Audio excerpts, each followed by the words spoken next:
मेरा नाम कौशलेंद्र है और आज हम लोग देखेंगे एक असाइनमेंट जिसके थ्रू हम लोग जानेंगे कि हम कैसे एक स्क्वायर का एरिया कैलकुलेट करते हैं। और हमारा दूसरा क्वेश्चन है कि example program to return where a number is even और ओड, मतलब इवन और ओड नंबर को रिटर्न कराएंगे यूजिंग फंक्शन।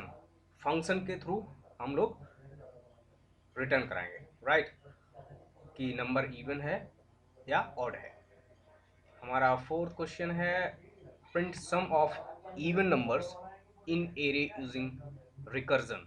अब रिकर्जन भी यहाँ पर बहुत सारे कॉन्सेप्ट्स हम लोग समझेंगे कि एरे क्या होता है, रिकर्जन क्या होता है, इवन नंबर्स को कैसे हम कैलकुलेट करते हैं और ऑड नंबर को कैसे कैलकुलेट करते हैं,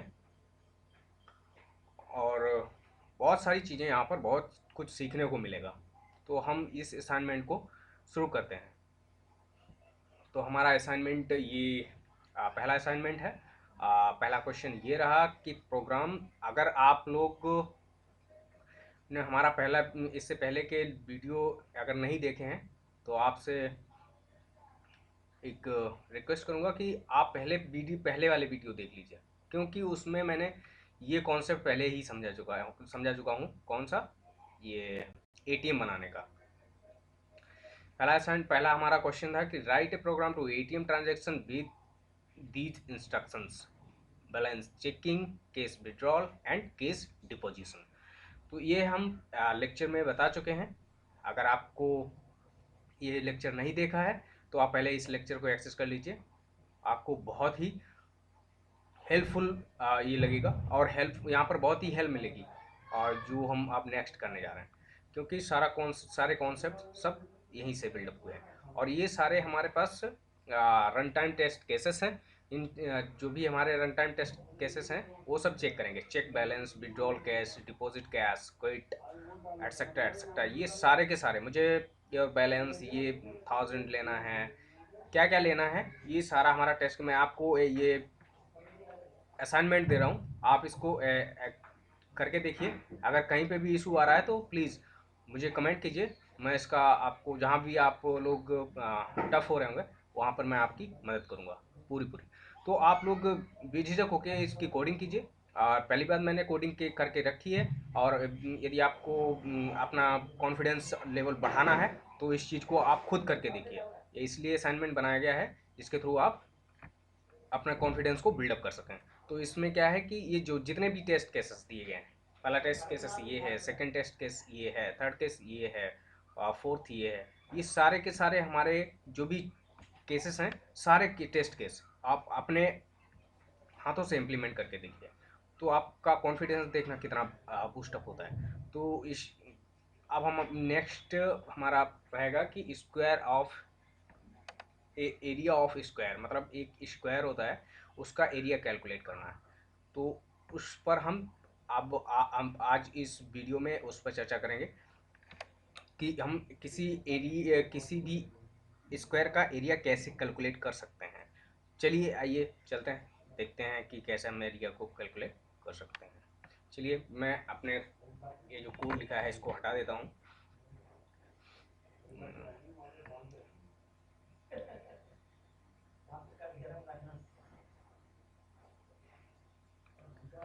ओके, ये कोड मैंने हटा दिया है। अब आप लोगों को मैं बताने जा रहा हूँ कि एरिया को कैलकुलेट कैसे करते हैं। ये हमारा मेन मेथड है जिसमें हम चेक करेंगे कि मेन मेथड का ये ब्लॉक बना हुआ है, जो भी हम लिखेंगे कोड वो मेन मेथड के अंदर ही लिखेंगे। ओके, तो हम लोग देखते हैं कि क्या कर सकते हैं, कैसे एरिया को कैलकुलेट करते हैं। पहले मुझे चीज़ें जाननी है कि स्क्वायर एक्चुअली होता क्या है, स्क्वायर क्या होता है। स्क्वायर के बारे में जानते हैं कि स्क्वायर वो होता है जिसकी लेंथ और ब्रेथ दोनों इक्वल होती हैं, मतलब उसकी लंबाई और चौड़ाई दोनों बराबर, तो उसको बोलते हैं स्क्वायर। तो उस स्क्वायर के लिए मुझे सिर्फ लेंथ और ब्रेथ दो में से एक ले लेंगे। सिंपल सा है कि यदि दोनों इक्वल हैं तो सिर्फ एक हम वेरिएबल ले लेंगे जिसमें हम लेंथ या ब्रेथ रख लेंगे उसके बाद हम उसको स्क्वायर, अब एरिया किसी स्क्वायर का एरिया अगर करना है तो कैसे करेंगे, लंबाई लंबाई गुणे चौड़ाई उसका एरिया का वो होता है, एरिया होता है किसी स्क्वायर का लंबाई गुणे चौड़ाई। तो एरिया इज इक्वल टू लंबाई मल्टीप्लाई चौड़ाई। तो इसको हम अपने करके देखते हैं कि कैसे करते हैं, और उसके बाद आपको खुद ही समझ में आ जाएगा कैसे एक्चुअली हम कोडिंग में अपना बूस्टअप कर सकते हैं। तो हम लोग चलिए स्टार्ट करते हैं कि मैं एक इंट टाइप का वेरिएबल ले लेता हूँ,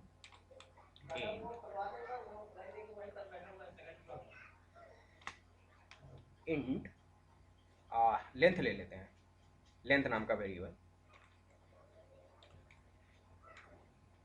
लेंथ इक्वल टू जो भी आप लेना चाहें या यूजर से इनपुट कराना चाहें। क्या मैं, आप लोग चाहते हैं कि मैं यूजर से इनपुट कराऊं? यदि आपका आंसर यस है तो ओके, डोंट वरी, मैं इसको करता हूँ, यूजर से इनपुट कर लेता हूँ।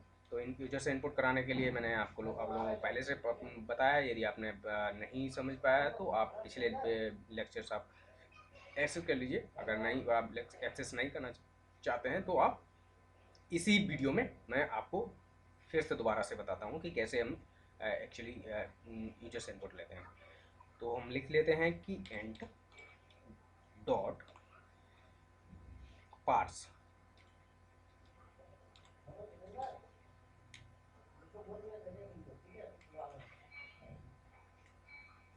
तो यहाँ पर हम क्या लेते हैं, आप यूजर को इनपुट कराना है तो कैसे कराएंगे, कंसोल डॉट रीड लाइन,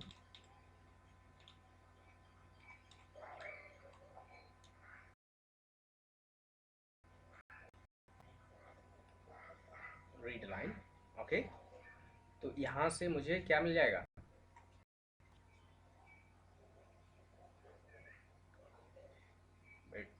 इसमें थोड़ा इशू आ रहा है। तो इससे हमें क्या मिल जाएगा, एक यूजर से इनपुट मिल जाएगा। अब कंसोल डॉट रीड लाइन से मुझे स्ट्रिंग फॉर्मेट मिलता है। आप लोगों को मैं कई बार बता चुका हूँ कि कंसोल डॉट रीड लाइन से स्ट्रिंग फॉर्मेट में इनपुट मिलता है। अगर मुझे स्ट्रिंग फॉर्मेट को इंटीजर में कन्वर्ट करना है तो मुझे ये मेथड लिखना ही पड़ता है, इंट डॉट पार्स। ये एक मेथड है जिसके थ्रू हम किसी स्ट्रिंग वैल्यू को इंटीजर में कन्वर्ट कर लेते हैं। ओके, चलिए ओके। अब यहाँ पर एक मैसेज भी ले लेता हूँ, थोड़ा इंटरेक्टिवल बना लेता हूँ। इंटरेक्टिवल कि यूजर से इनपुट लेते हैं कि यूजर को एक मैसेज देते हैं कि भैया भाई एक एरिया, आपको अगर एरिया कैलकुलेट करना है तो उसके लिए आपको एक इंटर द लेंथ, राइट, कि आप एक लेंथ डालिए, क्योंकि इस एरिया का स्क्वायर का एरिया कैलकुलेट करने के लिए मुझे लेंथ की ज़रूरत पड़ेगी। तो मुझे आप सिर्फ लेंथ ले लीजिए यूजर से। तो उसी का एक इंटरफेस पे, कंसोल पे एक उस यूज़र को इनपुट मैसेज दे देते हैं कि इंटर द लेंथ। तो मैं यूजर समझ जाएगा कि अच्छा एरिया कैलकुलेट करना है तो उसके लिए लेंथ की ज़रूरत है, तो लेंथ वहाँ से मैं यहाँ से ले सकता हूँ। तो मैं एक लिख लेता हूँ कि console dot write line,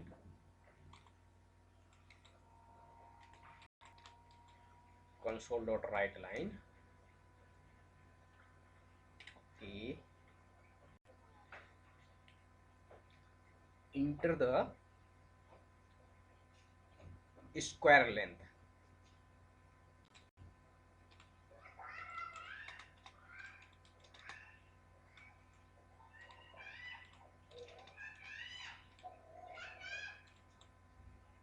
okay, मतलब अब मैं यूजर से क्या कर रहा हूँ, क्या कह रहा हूँ कि enter the square length, square की मुझे लेंथ प्रोवाइड करा दीजिए। और ओके, ये हमारा काम हो गया। अब क्या करना है, अब मुझे लॉजिक लिखना है कि हम स्क्वायर, एक्चुअली स्क्वायर का कैसे प्रिंट कराते हैं, स्क्वायर का कैलकुलेट, एरिया कैसे कैलकुलेट करते हैं। तो यहाँ पर मैं एक वेरिएबल ले लेता हूँ इंट टाइप का, इंट, यहाँ पर एरिया ले लेते हैं,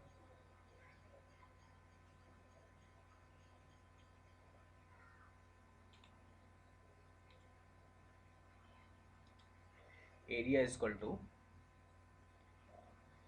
अब एरिया कैसे कैलकुलेट करते हैं आप लोगों को पता है? एरिया कैसे कैलकुलेट करते हैं स्क्वायर का?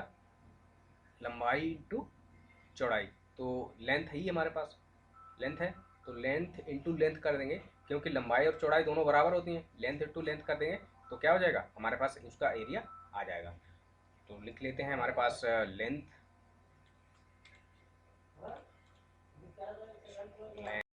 Into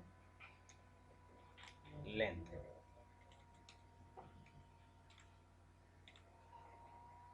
okay. तो हमारे पास ये एरिया कैलकुलेट हो गई, एरिया कैलकुलेट हो गई, तो हम इस एरिया को प्रिंट भी करा लेते हैं कि भाई एरिया कैलकुलेट तो हो गई, मुझे प्रिंट भी तो कराना है, देखना भी तो है क्या आउटपुट आ रहा है कि नहीं आ रहा है। Console dot read line, write line,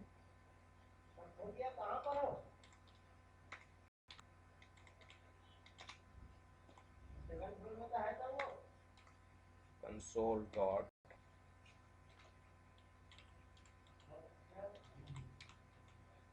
dot write line, okay.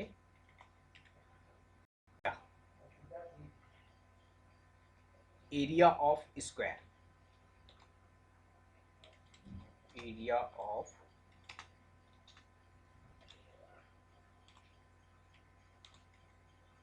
Square equal to, simple सा यहाँ पर मुझे एरिया दे देना, राइट।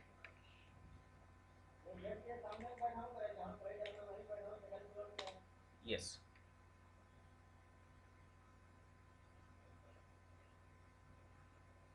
ओके ओके, यहाँ पे प्रॉब्लम आ रही है, ये देखो चिल्ला रहा है, बोल रहा है कि मुझे भाई सम प्रॉब्लम है। क्या प्रॉब्लम है भाई? मैंने कनकैटिनेट नहीं किया इसको। यस, इसको कनकैटिनेट कर देते, देखिए, ओके। हमारा ये एरर रिजॉल्व हो गया। तो हम आप लोग हमारा ये कोड कंप्लीट हो गया है, तो मैं इसको पहले सेव कर लेता हूँ Ctrl+S से, और हम लोग अब यहाँ पर इसको रन करके देखते हैं कि हमारा एक्चुअली ये कोड लिख तो लिया है, रन कर रहा है या नहीं कर रहा है, ओके। तो मैं इसको रन करके देखता हूँ, पे ये बिल्ड हो रहा है हमारा प्रोग्राम। तो इस प्रोग्राम बिल्ड होते ही ये रन करेगा, मुझे कंसोल मिल जाएगा जहाँ पर मुझे इन्फॉर्मेशन देनी होगी, वहाँ पर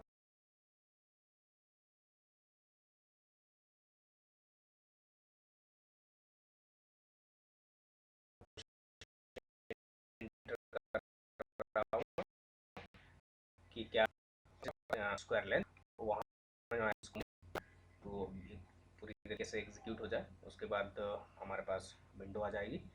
उस विंडो पे मैं अपने जो भी इनपुट है वो इनपुट रखूँगा और हमारा वो प्रोग्राम रन कर जाएगा।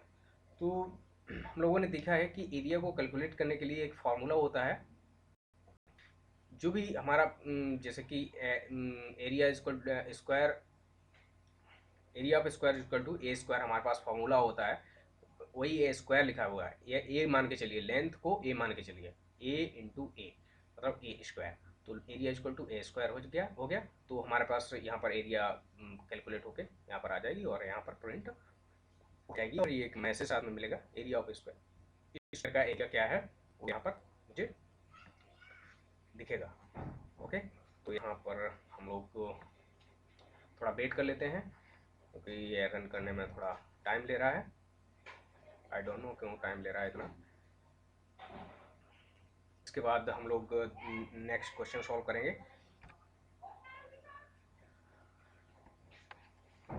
हमारा नेक्स्ट क्वेश्चन देख लेते हैं कि नेक्स्ट क्वेश्चन क्या है।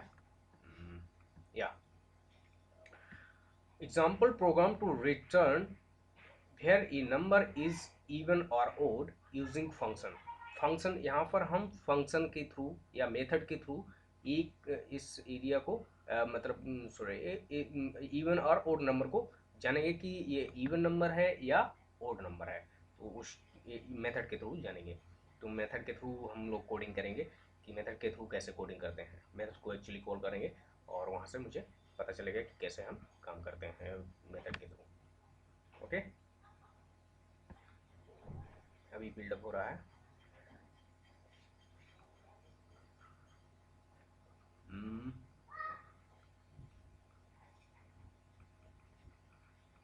और हमारा है प्रिंट सम और आप लोगों को ये काम खुद अगर करेंगे तो बहुत ही बेहतर रहेगा। यदि आप कहीं पे थोड़ा टफ हो रहे हैं तो वीडियो को एक्सेस कर लीजिए, वीडियो को देख लीजिए। अदरवाइज अगर आप खुद करते हैं तो बहुत अच्छी बात है और आपका कॉन्फिडेंस बहुत ही बिल्डअप होगा। और पहली बात खुद करके देखिए, इसको खुद करने से क्या है कि थोड़ा प्रॉब्लम तो आती है पहले शुरुआत में, लेकिन जब आप किसी काम को कर लेते हैं ना तो जो कॉन्फिडेंस आता है वो कॉन्फिडेंस भाई अमेजिंग, उस कॉन्फिडेंस की ही ज़रूरत है। यदि आप कर पाते हैं ना तो बहुत ही अच्छी बात है और उस कॉन्फिडेंस की ही ज़रूरत है actually. I don't know how it does take time more।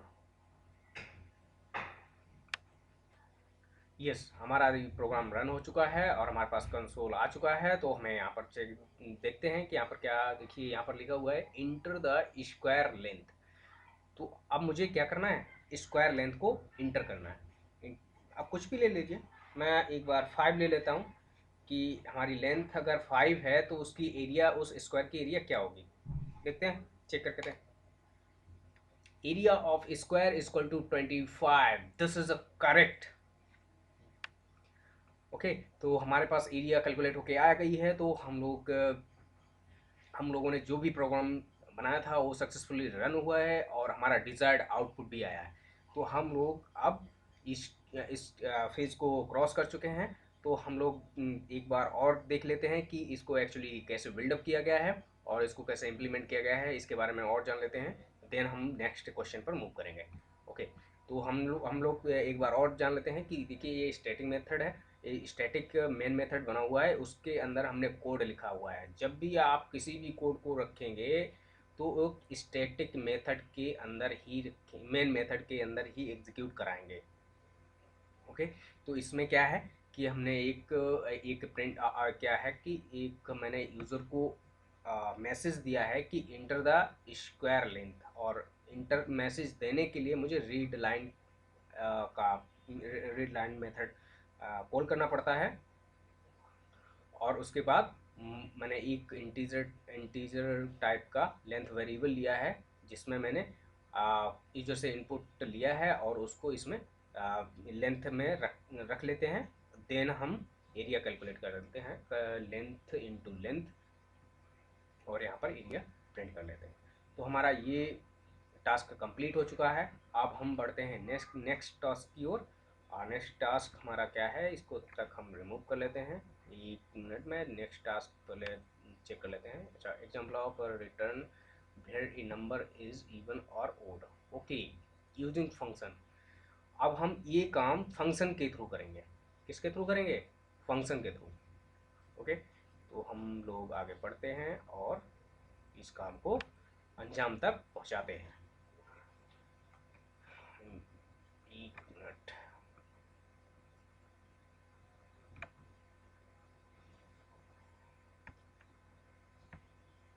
ये बहुत ज़्यादा टाइम ले रहा है।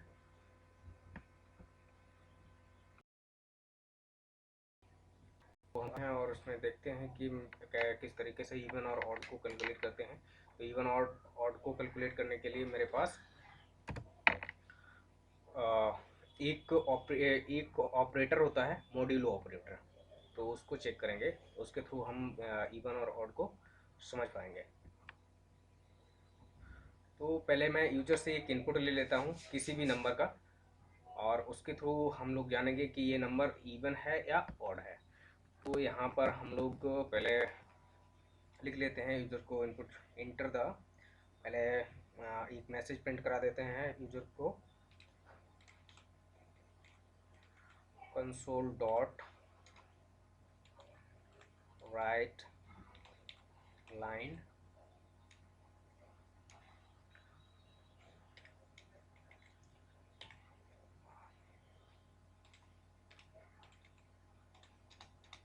enter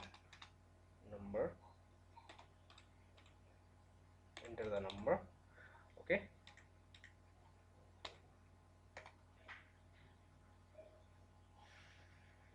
और देन हम लोग यूजर से एक इनपुट ले लेते हैं। आपको एक नंबर इंट है, इंटीजर टाइप का एक वेरिएबल ले लेते हैं, int number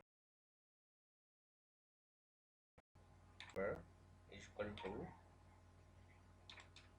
int dot parse console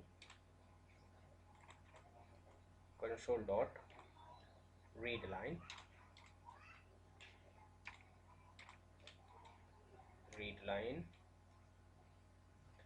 okay. तो यहाँ से हमारे पास क्या आ जाएगा, एक यूजर से इनपुट आ जाएगा, नंबर में हमारा यूजर इनपुट पहुँच जाएगा। अब हमारे पास नंबर में जो भी डेटा है आ जाएगा। अब नंबर के थ्रू हम लोग चेक करेंगे कि ये डेटा इवन है या ऑड है। तो हम लोग एक कंडीशन लगा लेते हैं,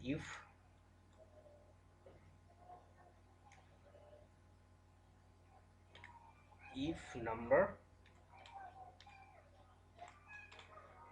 modulo divide by 2, okay, equal to 0।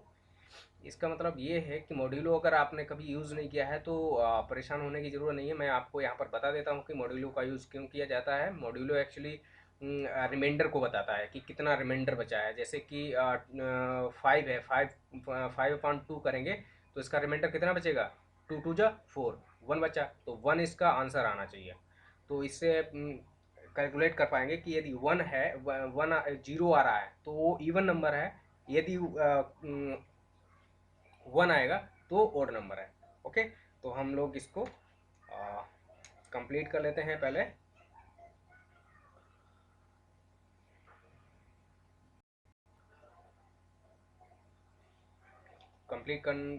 Complete होने से पहले यहाँ पर हम लोग जान लेते हैं कि इस मॉड्यूलो को किस तरीके से यूज़ करते हैं। मॉड्यूलो कितने भी बड़े नंबर का हम मॉड्यूलो ले सकते हैं, लेकिन मॉड्यूलो से सिर्फ हम रिमाइंडर जो होता है हमारा वही फाइंड कर पाते हैं। तो रिमाइंडर हमारे पास आ जाता है, तो रिमाइंडर के थ्रू हम बहुत सारी चीज़ों को एग्जीक्यूट करा पाते हैं। जैसे कि हमें सिर्फ इवन ऑड के बारे में जानना है, तो यहाँ पर जैसे कि मैं यहाँ पर मॉड्यूलो 2 कर रहा हूँ, इक्वल टू 0 कर रहा हूँ। इसका मतलब ये है कि यदि मॉड्यूल कोई भी नंबर 2 से डिवाइड हो रहा है और उसका रिमाइंडर 0 आ रहा है, तो इसका मतलब वो 100% क्या है, इवन नंबर है। तो बस इवन नंबर को हम प्रिंट करा लेते हैं, console dot right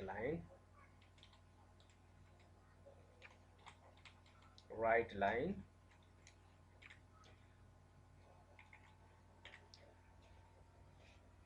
number is even,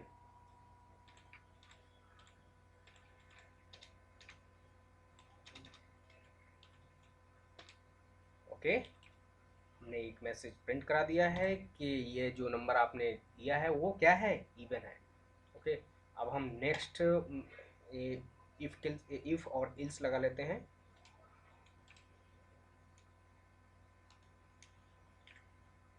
sorry, okay.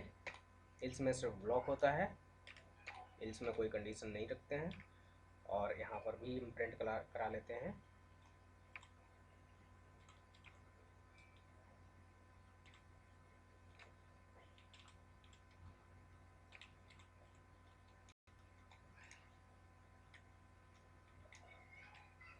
Number is odd,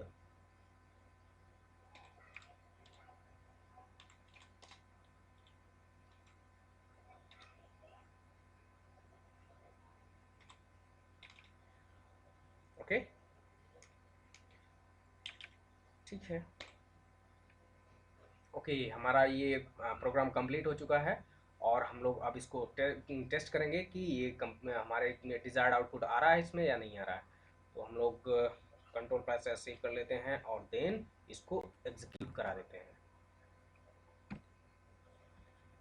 okay, ये एग्जीक्यूट हो रहा है, थोड़ा टाइम लेगा इसमें, तब तक इस चीज़ को समझ लेते हैं। कि यहाँ पर मॉड्यूलो का काम इसको आइडेंटिफाई करेगा कि ये नंबर इवन है या ओड है। इस ब्लॉक में तभी ये इंटर करेगा जब ये कंडीशन ट्रू हो जाएगी। अब ये इफ़ और इल्स को यदि आपने नहीं पढ़ा है अभी तक, डोंट वरी, ये हमारा प्रोग्राम एग्जीक्यूट हो चुका है। और हम लोग पहले ये चेक करेंगे कि ये जो मैं एक नंबर दूंगा वो नंबर इवन है या ओड है। तो इस चीज़ को मैं देख लेता हूँ। यहाँ पर अभी कोई मैसेज प्रिंट हो गया, इंटर द नंबर। हमारे पास एक यूज़र को मैसेज दिया गया है कि आप कोई एक नंबर को इंटर कीजिए जो हम बता सकें कि ये नंबर इवन है या ओड है। तो हम लोग क्या करेंगे, एक नंबर दे देते हैं, जैसे कि मान के चलिए कुछ भी ले लीजिए, 67 नंबर दे दिया। तो हमें ये बताएगा कि ये नंबर इवन है या ओड है। यदि ये इवन होगा तो इवन प्रिंट होके आएगा, यदि ओड होगा तो ओड प्रिंट होके आएगा। चलिए देखते हैं कि क्या होता है। इंटर मारा, नंबर इज ऑड 67। ऑब्वियस सी बात है 67 क्या है, ऑड नंबर है, और वही मुझे बता रहा है कि नंबर इज ऑड। अगेन मैं रन करके देखता हूँ कि ये हमारा दोबारा से रन कर रहा है करेक्टली या नहीं। अब ये ऑड नंबर दिया, अब इस बार इवन नंबर देंगे। ओके, इवन नंबर देते हैं 80 नंबर दे दिया। अब मुझे पता चलेगा कि ये नंबर इवन है या ओड है। Okay, number is even, good, very good. तो ये हमारा भी परफेक्टली वर्क कर रहा है। तो हमारा यहाँ पर ये प्रोग्राम एग्जीक्यूट हो चुका है सक्सेसफुली, हमारे डिज़ायर्ड आउटपुट आ रहे हैं। तो हम लोग ये हमारा असाइनमेंट का क्वेश्चन नंबर 3 कंप्लीट होता है। अब हम क्वेश्चन नंबर 4 की तरफ मूव करेंगे। ओके, तो हमारा ये असाइनमेंट का क्वेश्चन नंबर 4 कंप्लीट हुआ है 3। अब क्वेश्चन नंबर 4 की तरफ मूव करेंगे। क्वेश्चन नंबर 4 कह रहा है कि print sum of even numbers in array using recursion. मतलब यहाँ पर बहुत कुछ सीखने को मिलेगा, बहुत सारे पॉइंट्स हैं। एक मुझे क्या है कि एरे यूजिंग रिकर्जन, यहाँ पर एरे भी पढ़ने को मिलेगा और रिकर्जन भी पढ़ने को मिलेगा। तो ये थोड़ा बड़ा टॉपिक हो सकता है और इसका वीडियो भी थोड़ा बड़ा हो सकता है। इस वजह से पैसेंस रखिए थोड़ा, जिसके यहाँ पर आपको बहुत ही बेनिफिट होने वाला है। और यहाँ पर इवन और ऑड का बस यहाँ कॉन्सेप्ट इवन का है ना, तो इवन में कैसे हमने कैलकुलेट किया था इवन नंबर, बस वही मुझे फॉर्मूला लगाना है। और यहाँ पर सिर्फ समझना है कि एरे को हम कैसे रिप्रेजेंट करते हैं और रिकर्जन को हम कैसे इम्प्लीमेंट करते हैं अपने प्रोग्राम में। तो ठीक है, तो रिकर्जन को आज हम देखेंगे कि रिकर्जन क्या करता है एक्चुअली, रिकर्जन को कैसे हम इम्प्लीमेंट करते हैं एरे में अपने प्रोग्राम में। तो ठीक है, मैं चलता हूँ और देखता हूँ कि कैसे हम इस प्रोग्राम को सक्सेसफुली रन करा पाते हैं। चलिए देखते हैं। ठीक है दोस्तों, ये हमारा वीडियो बहुत लंबा हो रहा है, इस वजह से मैं इस वीडियो को यहीं पे फिनिश करता हूँ और मिलते हैं नेक्स्ट वीडियो में। उसमें हम क्वेश्चन नंबर 4 को सॉल्व करेंगे और वहाँ पर मुझे रिकर्जन एरे, क्योंकि ये लेक्चर काफ़ी बड़ा होने वाला है, इस वजह से यहाँ पर बहुत सारी चीज़ें हमें सिखानी है। तो यहाँ पर मुझे थोड़ा टाइम चाहिए चीज़ों को सिखाने के लिए, तो इसलिए मुझे इस लेक्चर में कंप्लीट नहीं हो पा रहा है, क्योंकि यहाँ पर टाइम लगने वाला है। तो इस लेक्चर को हम नेक्स्ट लेक्चर में देखेंगे। नेक्स्ट लेक्चर के लिए आप तब तक इन जो हमने क्वेश्चन सॉल्व कराए हैं 3 आपको, तो इन क्वेश्चन की आप प्रैक्टिस कीजिए। और प्रैक्टिस में जो भी आपको इशू आता है प्लीज़ कमेंट बॉक्स में लिखिए, और कमेंट बॉक्स में जो भी आपका इशू होगा मैं उसको 100% रिजॉल्व करने की कोशिश करूँगा। और तब तक के लिए बाय, थैंक यू।